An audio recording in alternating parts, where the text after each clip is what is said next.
নমস্কার বন্ধুরা, সাধনা রান্নাঘরে আপনাদের সকলকে স্বাগত। বন্ধুরা, আজকে বানাবো কচুর লতি আর চিংড়ি মাছ। এটা খুবই কম উপকরণে হয় আর খেতে অতি সুস্বাদু হয়। নিশ্চয়ই আপনাদের ভালো লাগবে। আর ভালো লাগলে একটা লাইক করবেন, কমেন্ট করবেন আর সাবস্ক্রাইব করে আমার পাশে থাকবেন।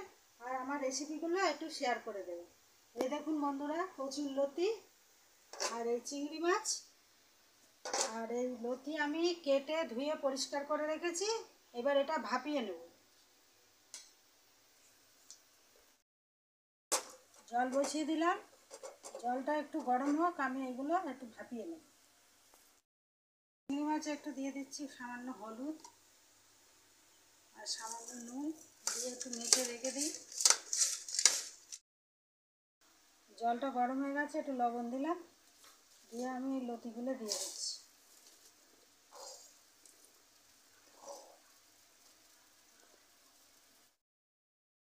ভাপানো হয়ে গেছে, আমি নামিয়ে নিলাম।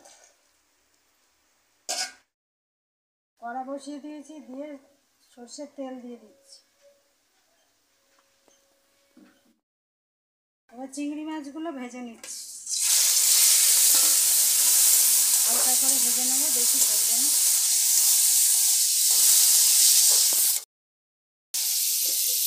হালকা করে ভেজে চিংড়ি মাছ তুলে নিলাম।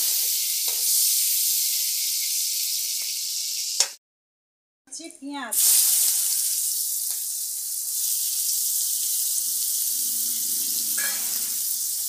পেঁয়াজটা একটু ভেজে নিই। এবার দিয়ে দিচ্ছি থেঁতো করা রসুন আর কাঁচা লঙ্কা বাটা।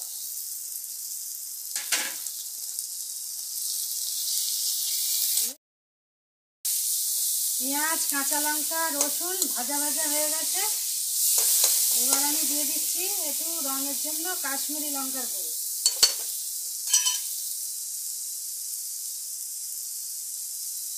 আর হলুদ।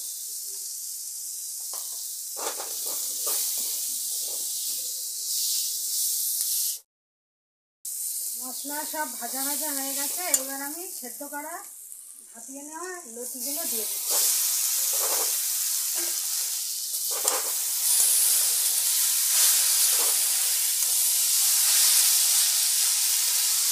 ভেজে রাখা চিংড়ি মাছগুলোও দিয়ে দিচ্ছি।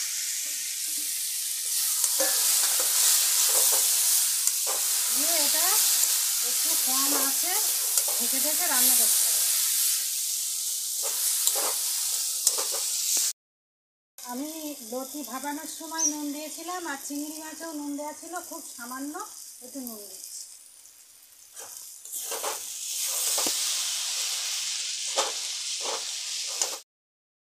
খুব কম আছে, আমি ঢেকে ঢেকে রান্না করে দিচ্ছি। এটা প্রায় হয়ে এসছে, আর একটুখানি সময় হবে, হলে আমি নামিয়ে দেব।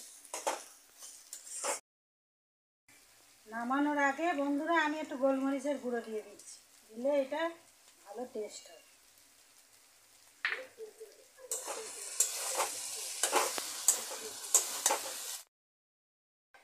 এবারে দেখুন একদম লতি আমার হয়ে গেছে, এবার নামিয়ে দিচ্ছি। দেখুন বন্ধুরা, কচুর লতি চিংড়ি মাছ আমার একদম হয়ে গেছে, কি সুন্দর হয়েছে।